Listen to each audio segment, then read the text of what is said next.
I just found out my close friend has been secretly thirsting for my husband, wanting his total package, but she's totally for the streets now that I told her boyfriend. I, 28 female, am friends with this girl, let's call her June, 28 female. My husband, 32 male, and I often hang out with June and her boyfriend, double dates, weekend trips, etc. We've known each other for over 2 years, and I would say that the four of us were pretty tight as a group, up until this weekend. My husband is an orthodontist. One of his patients is June's half-sister Raya, 12 female. June is often the one accompanying Raya to her dental appointments. June is also a small-time online influencer. She's always recording, vlogging, and such, though my husband and I have made it clear to her that we're absolutely not okay with our faces in her vlogs. She seemed to respect that boundary. We don't use social media, apart from Reddit, and we trusted her word when she said she wouldn't post us online. Cut to last weekend, my brother sent me a TikTok link with the message, "Hey, you gotta check this out."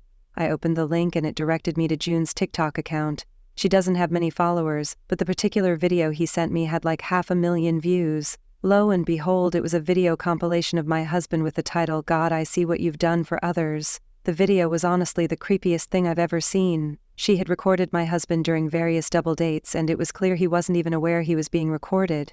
In some of the clips, she would start with her face and then pan the camera toward my husband with a cutesy expression, mouthing words like, "Oh my God." The worst one was when he was working on her half-sister Raya wearing scrubs, and she had even recorded that. She didn't bother to blur out the kid's face while she was lying on the dental chair. I showed the video to my husband and he was horrified. He said it made him feel so uncomfortable and violated, knowing that someone had been secretly recording him. He was especially angry that she'd recorded him while working on a patient. He texted her, asking her to take down the video and delete every video she had of him. At first she feigned ignorance. Then she said she meant no harm and that it was all for online engagement since, I quote, "TikToks with hot guys go viral very fast," and that she had gained a lot of followers after posting it. This was also weird, but my husband and I got our families and friends to report the video, and thankfully it's being taken down now. This pissed off June, and she sent me a long text saying I was jealous of her online success and that I couldn't stand seeing her succeed.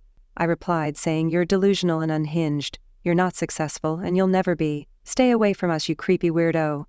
Now she's all weepy and depressed, telling our mutual friends how mean I was to her. She's also been posting about mental health on her socials, and how some women are mean with their words.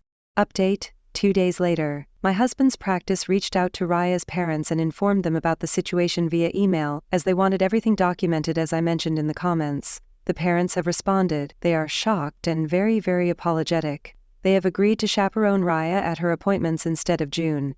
They wanted to meet my husband personally to apologize, but he informed them that it won't be necessary. June's TikTok video is still in the process of being taken down. No new updates on that. I guess she contested the reports or something, I'm not entirely sure, but my husband and I have blocked her. My brother is keeping an eye on her account though, just in case she posts something else about us. We'll see what to do with it when it happens. We're going to consult a lawyer if she bothers us again in the future. My husband is kind of shaken up / upset / annoyed about this whole thing. He's taken some days off from work and so have I. We'll plan a trip somewhere maybe to take his mind off these things. Right now, I need to be there for him. I won't be posting anything for now. We haven't contacted her boyfriend yet. My husband is not in the right headspace right now and I feel it'll be better if we focus on ourselves for the time being. We don't want the added headache of how the boyfriend will react if he's in on this or whatever. We'll inform him after some time. I know this is selfish, but I think it's for the best. Thank you all for the responses. Update, 3 weeks later. We thought the drama was over, but nope. We filled June's boyfriend in on everything and he was shocked, hurt, and confused. It turns out June managed his social media and he had no clue what she was posting. He thanked us and we thought that was it, but then he asked to meet up, saying he needed to discuss something. To be honest, we were extremely hesitant to meet with him. We were so done with the drama and didn't want to get sucked back in, but he seemed genuinely concerned and willing to listen, so we agreed. At the meeting, he revealed he had confronted June. She broke down, professed her love, and claimed her obsession with my husband was for social media clout. Apparently, he's a total package, made for great content. When he asked to see her phone, she refused, so he checked her laptop, and he found hundreds of sneaky photos and videos of my husband. And, for laughs, she had pictures of me looking my absolute worst, mouth open while eating, weird faces, the works. I think I'm pretty good looking, but these photos were the opposite. It's like she wanted to prove a point about my husband's ugly wife. I'm also mentally kicking myself for not realizing that someone was taking pictures of me. I feel my husband and I both need to be less dumb and more aware of our surroundings. On a brighter note, Rhea's parents are super thankful to my husband for still treating Rhea after everything. We're kind of scared because she knows where we live, where we usually hang out, where I work, and where my husband works. We're going to talk to a lawyer to see what options we have. Our apartment has 24-hour security, so I doubt she can do anything there. I'm more worried about our workplaces, to be honest. Update. 1 week later. I really didn't want to update this situation, but things have taken a seriously dark turn. When I posted about June's thing for my husband a month ago, I thought it was just some weird crush. It's flat out terrifying now.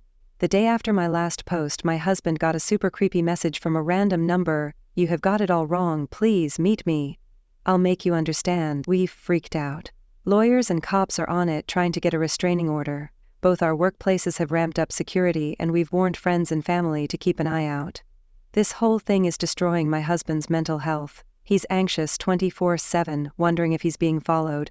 He's not going to work because the feeling of being watched is overwhelming. We're trying to prioritize his safety, and honestly, it's breaking my heart. The other night, he broke down in tears. I'd never seen him cry before. It was shattering. He's been talking to a therapist online, trying to cope with the stress and anxiety, but even that's not easing his mind. He's consumed by fear for my safety, constantly worrying that June will harm me to get to him. We're covering our bases, security cams, dash cams, the whole works, and I've scoured our home twice for any hidden devices. Thank God, all clear. So, if things get worse, we're prepared to up and move. Honestly, it's better to have a life in a different state than to be unalived here. It's heartbreaking to think about leaving our friends, family, and everything behind, but we'll do what it takes to stay safe. Some of the advice on here was really helpful, and I've done most of what was suggested. If anyone, has any more insights, please share. I'm desperate at this point, to be honest.